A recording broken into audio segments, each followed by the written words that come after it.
We're on the record in cause number 325350, the state of Texas versus Marcus Paul Calais. Yes, sir. Mr. Calais, would you please raise your right hand? Mr. Calais, do you swear or affirm to tell the truth, the whole truth, and nothing but the truth to help you God? Yes, sir. Okay. How you doing there, Mr. Calais? I'm doing fine, sir. That's good. Mr. Calais, the information states that on or about November 15th of 2019, while you were in Jefferson County, Texas, you was charged with the Class A misdemeanor offense of false report. Mr. Calais, do you understand what you've been charged with? Yes, sir. I was in Louisiana, but yes, sir, I understand. Yes, And sir. to this charge, how do you plead? Guilty? Guilty. No, Yes, sir. okay. Now you're pleading Your Honor, guilty. I'm sorry if I can interrupt it. The papers indicate no contest plea. I'm sorry. That's okay. Okay. Now, Mr. Calais, how do you plead? Guilty, not guilty, no contest? No contest. Now, are you pleading no contest freely and voluntarily? Yes, sir. And are you pleading no contest because you do not wish to fight or contest the charges? Yeah, because I don't have any more money, yes, sir. My question was, are you pleading no contest because you do not wish to fight or contest the charges? Yes, sir. I do not wish to fight. All right. Now, Mr.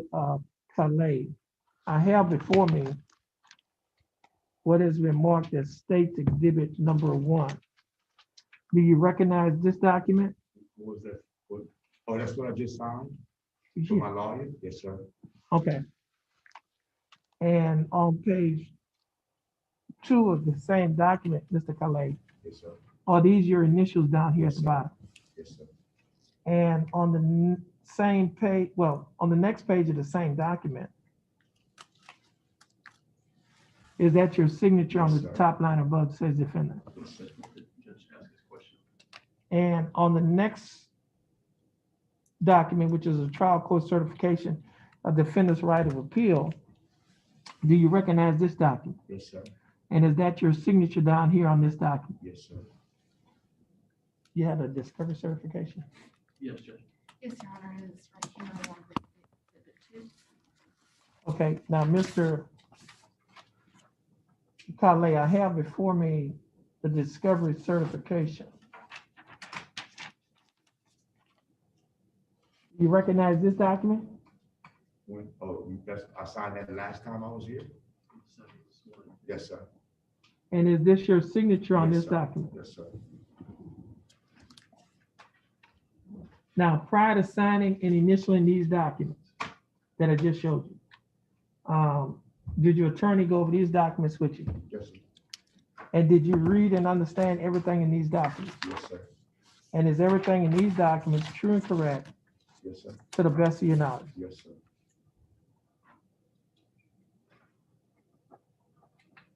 State, I have before me states exhibits 1 and 2.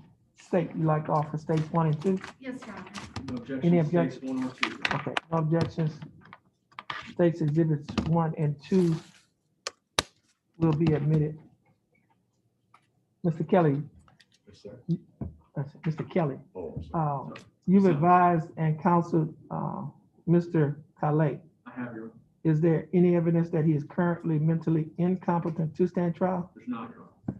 Mr. Calais, your attorney, Mr. Kelly, has advised and counseled you. Are you satisfied with his representation? Yes, sir. Has he provided full, effective, and competent legal representation? Yes, sir.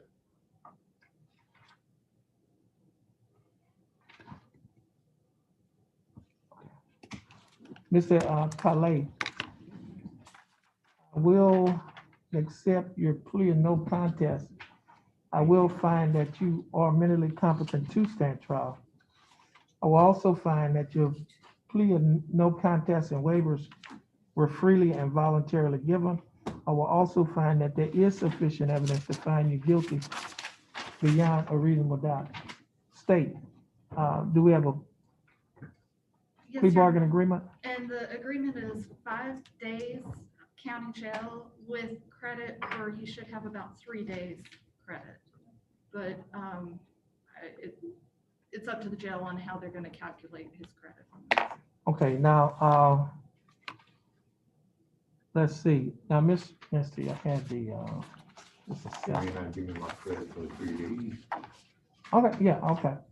No, I'm just saying I had it, while you were in jail, they did an assessment on you, and I reviewed that assessment, okay? Now, I also, read the facts in this case, okay? Now, I know the state is offering, 3 days to be, well, 5 days and credit for 3 days in this case.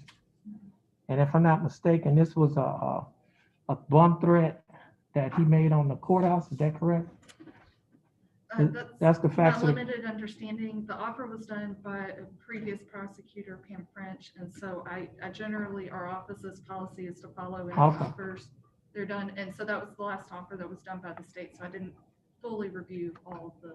so you didn't fully review, you reviewed his criminal history? I did not, I went with what Ms. French said, but I can take a look at it. Yeah, okay. If the court would like. Like to state, to your honor, that Ms. French and I talked about this case at length during the time that I represented Marcus. We went back and forth a number of different times, and I believe that the offer that the state made to us was done with the full knowledge of what your honor is looking at right now, but also, I think with a healthy dose of compassion towards him. Okay, We're asking the court to follow the agreement. And I will say, Your Honor, there is a lot of notes in this file from Ms. French, and it looks like she did go over it a lot, but as far as his history, he does have some history. I don't know how much the court would want me to get into that, nor the defense attorney. well, I think, from the last time we was here, and that's why this case was reset. I have some,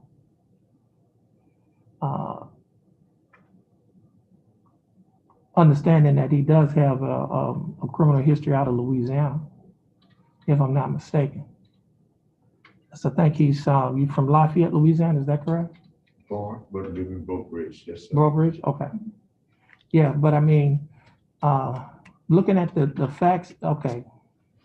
One of the things when we consider punishment, we just not, the court, you know, there are some things that the court has to consider in terms of punishment evidence, those things that we consider aggravating factors, things that we also consider mitigating factors as well.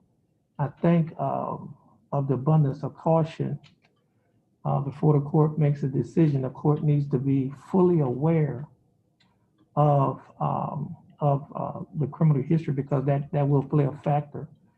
That's one of the factors in this case. And so what the court is going to do at this time, the court is not going to follow the plea bargaining agreement. However, the court is going to order, we're going to order that a PSI be done, so that the court can have as much information as we can before we make a decision one way or another. So right now, we're just gonna we're just gonna hold up on on the court's decision, and what the court is at this time is going to order a PSI. That's understood. Okay. And so now on the PSI, it's gonna have, as I said earlier, you have mitigating as well as aggravating. So we'll be able to see, everything will be on the tape. Absolutely. Okay. So Mr. Calais,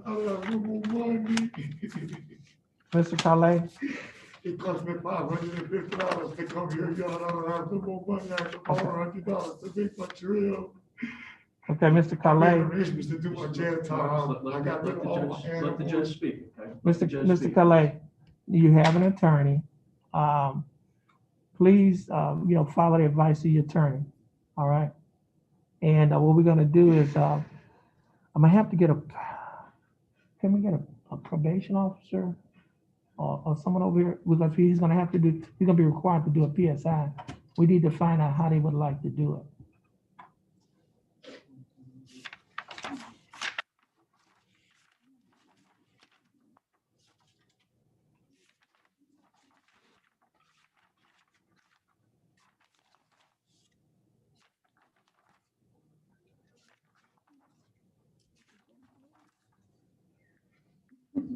Okay, thanks. Where's the probation officer out of here? I'll tell you what, y'all just have a, he can just have a seat outside and then we're gonna try to get that information. Thank you. Okay.